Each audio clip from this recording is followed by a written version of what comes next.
Thanksgiving morning, and the first one I'm going to make is the Turkey Day pizza roll. And this recipe is one you can find on YouTube. This guy says that it's like a family tradition for him to have these pizza rolls on Thanksgiving, and so I can get away with it because somebody else does it, so it's not just me eating pizza every single day. But anyway, you use these garlic butter croissants, and I'm so excited about this. This is my secret thing. So usually you would tear the triangles, but no, you need a strip here. So you pinch it together so it's one rectangle, and then according to the guy whose video I watched many times to learn how to do this, and I'm not going to change his recipe, which is really unusual for me, although actually his recipe is not very specific. So I take it back, I am changing it because instead of using just Parmesan, I'm using this 3-cheese Italian, which is Parmesan Asiago Romano, because I love it.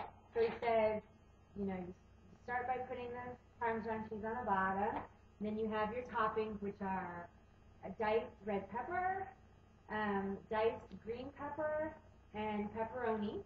And by the way, this smells so good.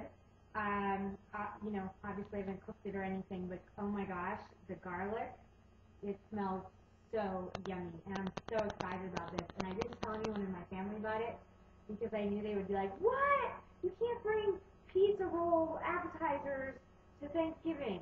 And so, too bad. I'm going to. And you're going to love it because, oh my God, what's more delicious than pizza ever? So then you top it with pizza cheese or whatever. This is 5-cheese Italian. It's mozzarella, provolone, Romano, Asiago, and Parmesan. Ooh, I guess we're going to have a lot of Parmesan, Asiago, and Romano in this pizza roll, but that'll be delicious. And then I bought my favorite, kind of non-homemade sauce, which is Ragu Traditional. And you can buy whatever you want to dip it in. But, okay, whoops, going the wrong way here. Okay, so you roll it up, which I love food that you roll up and then cut in slices because I don't know why. Oh, and I just wanted to mention, too, that I think what I realized is that I always like to cook things that are really simple. And, you don't have to, it's like easy to remember what all the ingredients are and how to make it and everything.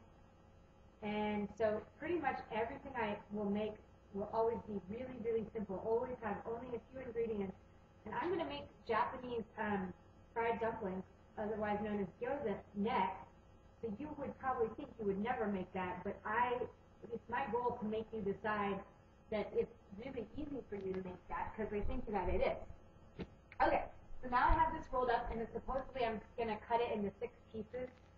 So I don't know, we'll see. 1, 2, no, I don't see that. Okay, I'm going to cut it into 4 pieces.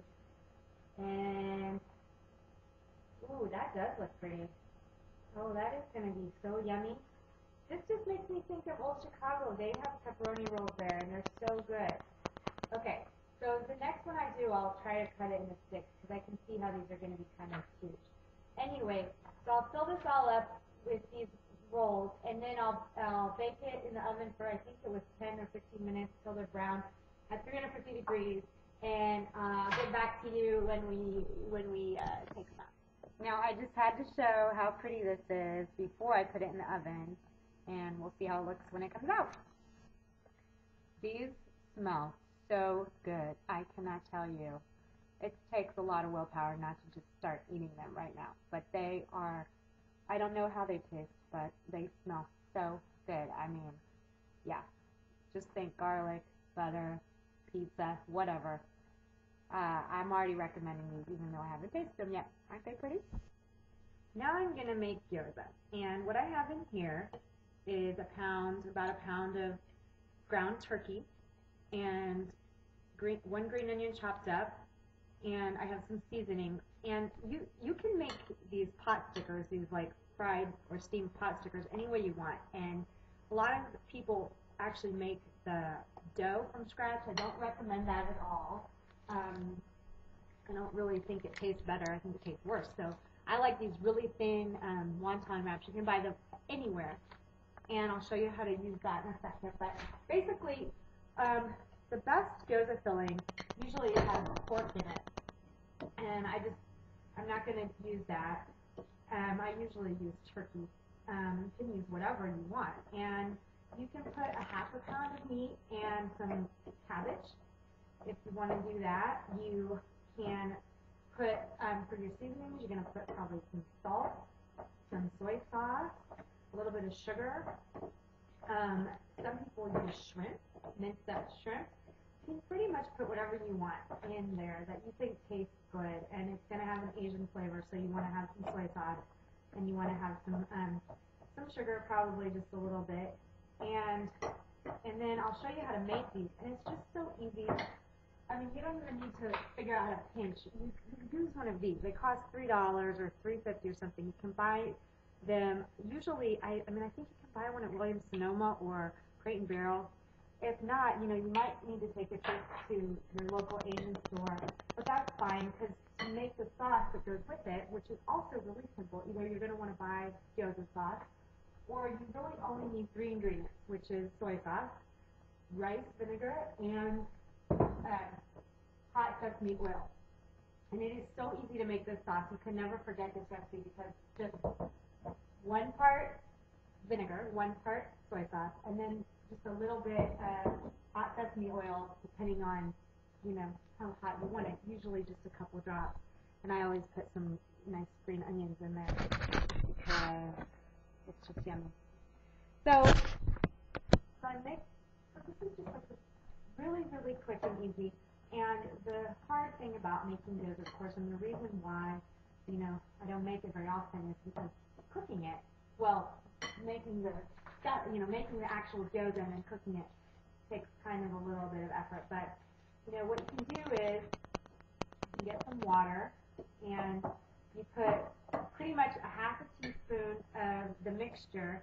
You really only fill it, less than half full, and then you just put a little bit of water.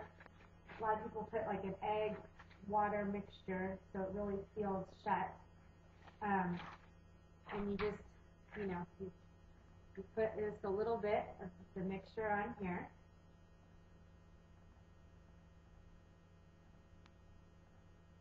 I think I need a spoon instead of this fork. But anyway, and then I'll put some water around the edges. I haven't got my water bath out yet. And, you just close it and it makes a nice little gyoza. So you do that until you're all done, and you have these, and then you cook it. And cooking gyoza is really interesting.